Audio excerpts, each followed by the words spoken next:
I think that we ought to have an invention that instead of having those stupid little things that you put your arm in to measure your blood pressure, you feel stupid at the Kroger's or wherever you do it, there ought to be a way to put on headphones and listen to that song, and if you tap your feet, you have good blood pressure. If you don't, you're not pulsed alive. Your pulse isn't alive. So anyway, that was fun, and I appreciate the band, and on the weeks that they get to serve us, it's amazing how good really they are musically. Okay, a little pop quiz. Which of the following 4 sites is not a major tourist attraction in the state of Virginia? Okay, you have to have visited there at one time. Mount Vernon, Williamsburg, Virginia Beach, or Potomac Mills? Well, if you're familiar with that area, you know that it is in fact a trick question because they are all major attractions, but I want to focus on Potomac Mills. It's one of the world's largest outlet malls. That's right. For those of you who are shoppers, you know it is a major destination for both domestic and international tourists. Does that surprise you? I don't suspect it does.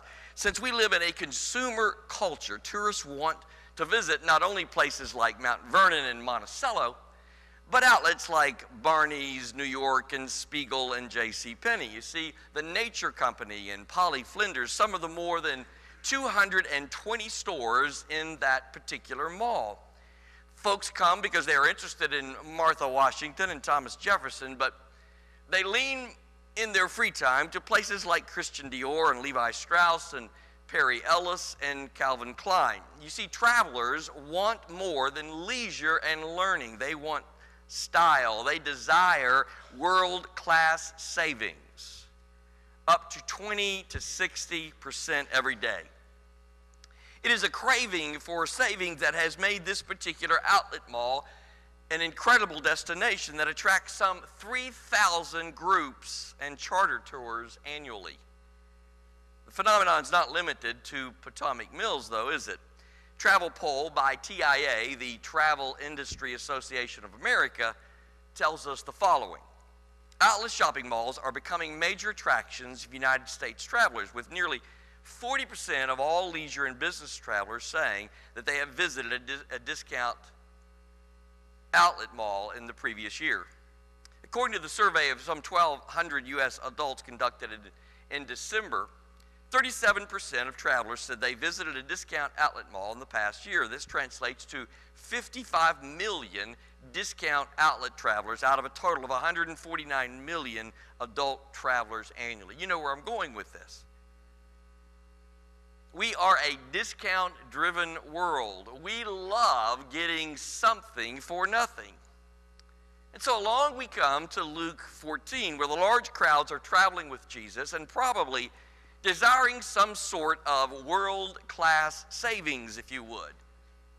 And so immediately Jesus turns to them and he says to those followers who are willing to pay full price, not deep discount disciples. The fact is that there are no sell prices for salvation. There is no discount outlet mall with faithfulness marked down to 50%. Discipleship requires a willingness. And I would be so bold as to listen to Jesus closely because it is a willingness to cut family ties, to face radical self-denial, and in some cases, actually to give up your material possessions. To say the least, I am not going to talk to you today about the prosperity gospel that you oftentimes hear. I'm going to talk to you about what it says about discipleship, and that it is difficult, it is painful, it is tough, and it is in fact expensive. But Jesus wants nothing less from the travelers who are interested in following him. My old professor, Alan Culpepper, who now is at Mercer University, he says some churches, preachers, and TV programs present the gospel as though they were selling a used car. They say no money down, attractive terms, and low monthly payments. He goes on by saying they make it sound as easy as possible, as though no real commitment is required. Jesus' call was far different. He's not looking for superficial commitment or a crowd of tag-alongs. Instead, he required his followers to be totally committed if they're going to follow at all. So even today, the call of Christ is not too often for full-price followers, but oftentimes is given to deep discount disciples. And so, if you've been reading the book, if you've in fact been looking at what we have hoped to do over these next 6 weeks, then you know that the determining factor, the point at which everything is going to revolve, is a little term called DTR. And so you're going to see a video in just a moment that tells you about this little tiny concept. If you've never heard it, although I doubt it, you need to hear about the DTR.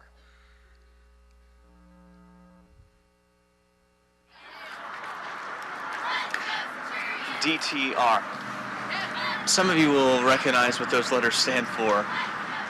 If you're not sure, let me help you out. If you are a young man in a relationship with a young woman, then chances are these letters are enough to strike fear into your heart.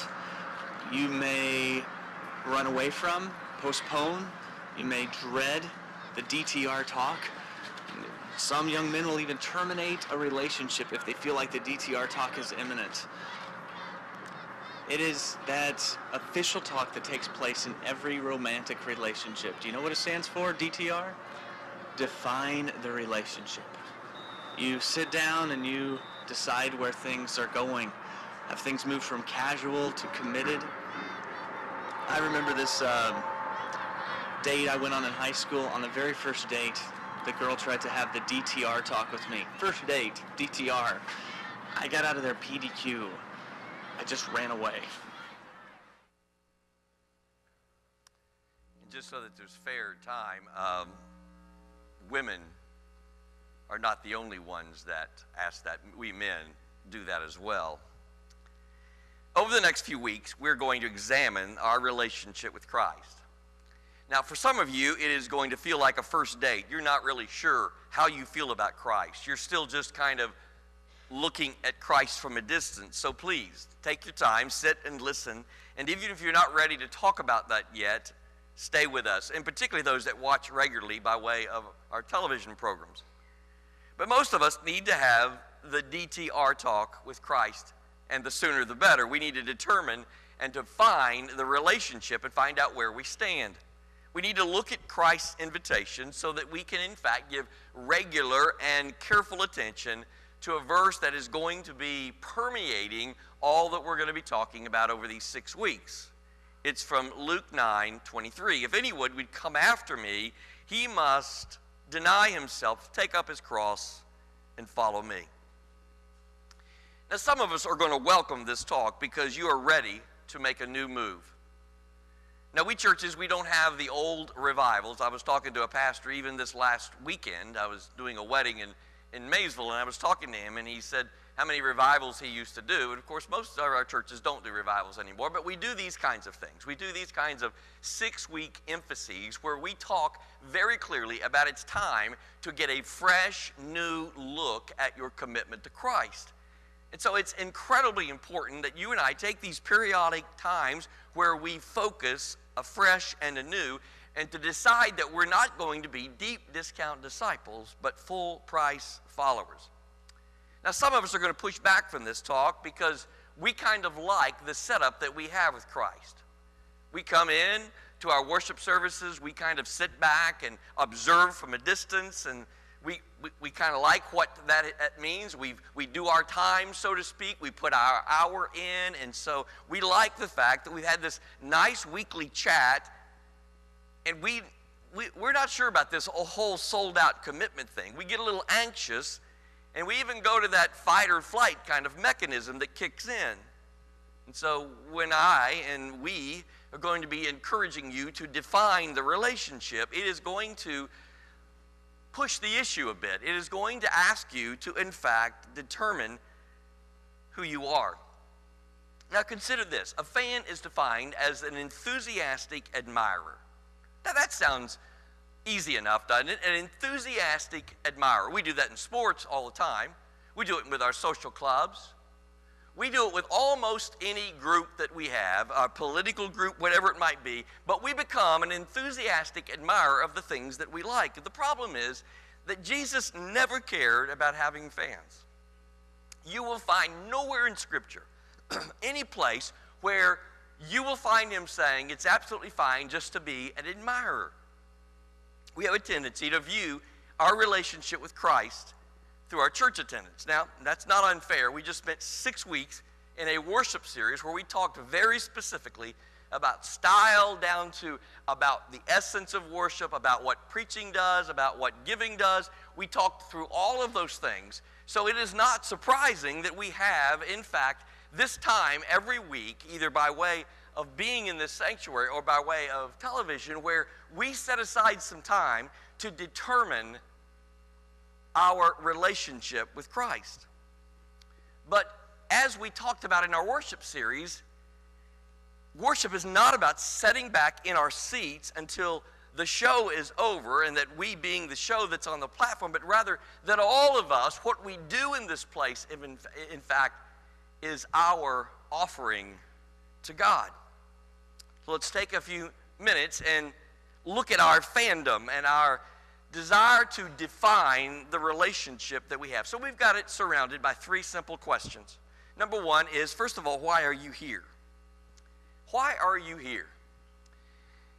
If you are a person who reads the Gospels, and I hope that you are, because that's where you will learn most of what you need to know about Christ, then you will read that there are certain moments when Christ does what I consider to be one of those draw a line in the sand moments. In John chapter 6, which by the way was the last gospel written, he has one of those moments. He draws a line in the sand, and Jesus, remember this, is at the height of his ministry.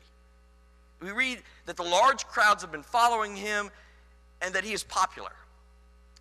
And to put things really in perspective and right on the edge of how important things are, how well things are going for his important ministry, is that he takes these loaves and these fish and he does a miracle. And so in verse 2 of chapter 6, it says a large crowd followed him because they saw the signs which he was performing on those who were sick. Because they saw the signs. In other words, the main reason they're showing up is for the spectacle, is for the show. So let me ask you, what brought you here today? What brought you by way of television today? What brought you? Was it the fellowship of our church? So many of you have Bible study classes where you've known each other for, well, let's just put it this way. We have a senior adult class now that started out as a young adult class. Now, what does that tell you? I'm just kidding. It's not quite that bad. But classes stay together. They love each other. They know how important the whole issue of fellowship is. And that's not a bad reason. It's just not the reason. How about the food? We had food at the morning. We have food at lunch. We have food around here. We have coffee. We make this a warm, genuine place. How about the music? I certainly enjoyed it today. How about the great preaching? I know that's why you come every week. You love this moment in time. I understand that. I certainly would agree with you about that. Maybe it's our kids' ministry, whatever it is. What is it that brings you here? Verse 66 says, as a result, the disciples withdrew, and they were not walking with him anymore. In other words, what he was offering, they were not taking. He didn't want floaters, and so they pushed back from being followers. He didn't want any acquaintances. He wanted fully devoted followers. So question number 1 is, why are you here? Question number 2 is, are you all in? By its very nature, being a follower requires a complete commitment. A follower of Christ will do whatever it takes to follow Christ. And on the whole, we don't do well with absolute commitments. We are more of the selective commitment folks. Too often, we do what we do with most everything else. We take what we want and we get rid of the rest of it. We customize our Christianity. And we customize it according to our wants. Because we've never fully understood that the genius of Christianity is this. It has very little to do with your wants and everything to do with your needs. But most of us play in the sand, in the sand of our wants and never really move over to the castle of our needs And we are so much less because of it. Now, how does that happen? Let's say this. Our 3.5-year-old granddaughter gets hurt. We have to take her to the hospital, and they have to do some surgery on her. And by the way, small surgery is what they do to somebody else other than you. So they're doing some small surgery on her. They're sewing her up or whatever it is. And they come out and they ask Neva and I to hold the child while they do this. And of course, you know what I do. I send Neva in to take care of that. But can you imagine the eyes of Jensen as we are holding her against her will? Because she's not going to want to stand still. Christ would love to hold us still long enough to say, do you not get it? I have no interest in meeting your wants, but I have every interest in meeting your deepest needs. We say it all the time. I'll follow Jesus, but I'm not going to forgive that one person. I'll follow Jesus, but I'm not going to give up the bitterness that I have over that particular situation. And I'm not going to give up my death grip on my finances, or I'm not going to abstain from my sexual desires. We all have that list, that little closet that we keep our things. And the truth of what we hear from Christ is that there are no other categories which describe the level of commitment. You're either fan or, in fact, follower. There is no bartering. There's no bargaining. There's no negotiation. I understand that making a sacrifice and denying yourself is not easy. Believe me, I understand that. But without sacrifice, without denial, our lives are but a vapor of meaning. Now let me give you an up-close and personal illustration of that. This week we observed 9/11. Everybody, probably most everybody in this room knows where you were that fateful morning. I read this week for the first time the translated letters of the terrorists before they obviously went and did their deed. I didn't even want to do it. A friend of mine sent them to me, and it shows the script, and then it shows the translation that evidently somebody from the FBI had gone through and translated. And they are, in fact, chilling when you read them. And then I read this thing from one of the former politician, pro football player who became a politician, Jack Kemp. He said this: the power of one person, one man or one woman doing the right thing for the right reason at the right time is the greatest influence in our society. I think about that. Think about those particular men who chose to give their lives for something as evil as what they did. Now, I could get real cynical and real cold-hearted about that if I choose to. I walked this morning into picking up some supplies that we need. I walked in this morning to a convenience store of which there was music playing almost like from Iraq. And the two gentlemen who were halfway waiting on me did not speak but broken English. And when they talked to each other, they did not speak in English. And the hair raised up on the back of my neck. You know that feeling, don't you? That wondering. So we could go around and get awfully, fearful and scary. But you see, I would rather believe in Georgia Wortman and what she's doing than what a terrorist will ever be able to do to the heart of this country. That's what I choose to believe in. Georgia Wortman is giving 11 months of her life, and she's going to be the one person who is out there stirring. What her mother could not say to you, because some of the children were in here, is that she is participating right now. It is her calling, I think, because she's talked to me about it before she left. She is ministering to young girls who are trafficking their bodies. And they're trying to give them an alternative.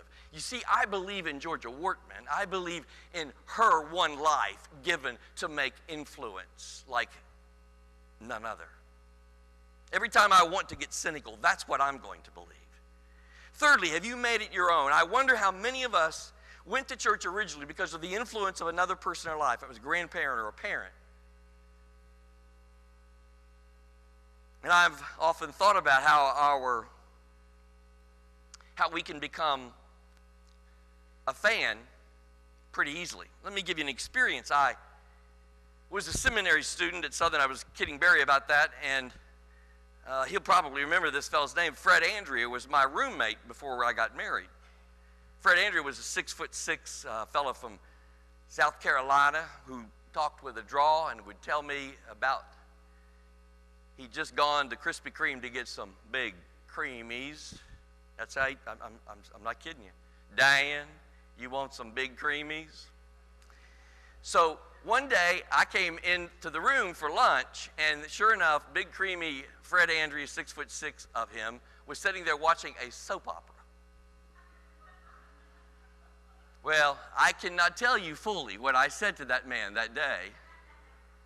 I chided him from one side of the room to the next. I stretched him about his faith experience. I talked to him about, you're going into graduate school and you would watch this kind of stuff. You're a big wimp. That's what you are. And I gave it to him until finally he kept having that on, and I got interested in it myself. I did not like that option. And I would come in to eat lunch, and I started over this side of the room, and then finally I kept saying, what's going to happen to her? What's going to happen to her? I was very uninterested, but suddenly I became a fan. We can come in church sometimes because other influences. We come in because grandmother wanted us to, or our spouse wanted us to. And we can kind of like the things that are there, and we got to get friendly with that, but suddenly there is this charge, there is this heralding of us that says, we don't want you to be here just because you want to be a fan. We want you to be a follower. Later, Jesus says, if anyone comes to me, in verse 26, and does not hate his father and his mother and his wife and his child and his brother and his sister, and even his life, he cannot be my disciple. Now, I've taught on that passage before, and I hope you will remember that is a Semitic expression there when he uses the word hate. But what he's trying to say, he's trying to use an exaggerated hyperbole, if you would, because he doesn't want you to take him literally, but he wants you to take him seriously. And the seriously is like a line from Walter Percy that says you can get all A's in life and still flunk. And he's right. You and I can attend church and just kind of be on the periphery. We can be good fans, but we cannot become followers until we're willing to really lay it out there. Frederick Buechner says it this way. He says, there is no evidence that Jesus chose the disciples because they were brighter or nicer than other people. In fact, the New Testament record suggests that they were continually missing the point, jockeying for position, and when the chips were down, interested in nothing so much as saving their own skins. Their sole gratification seems to have been that their initial willingness to rise to their feet when Jesus said to them, follow me. The word disciple appears 250 times in the Bible, and it means learner. And so what I'm going to ask you today is to get your learner's permit and to make a commitment to Christ that says, I want my deepest needs met. And I'm beginning today to get on this journey with you. So many times we think of salvation as a destination when in fact it is a journey to be a learner, to be a disciple, to be a follower. And I will tell you, the first number of years of my life when I was simply a fan, I was barely more miserable than when I was not a follower. But when I shifted to the gear of being fully devoted, follower of Christ, it changed everything. It changed everything. And that is my invitation to you today, to walk down an aisle and to say, you know what, it's time that I make things right. To walk down an aisle and say, I need somebody to pray with me. To walk down an aisle and say, you know what, I saw what Mary Beth did this morning, and I knew that that was something that she did because she wanted to experience believer's baptism. And I want to know more about that. I want to be a part of this church. Whatever it is, we invite you. You come. Let's stand and sing together.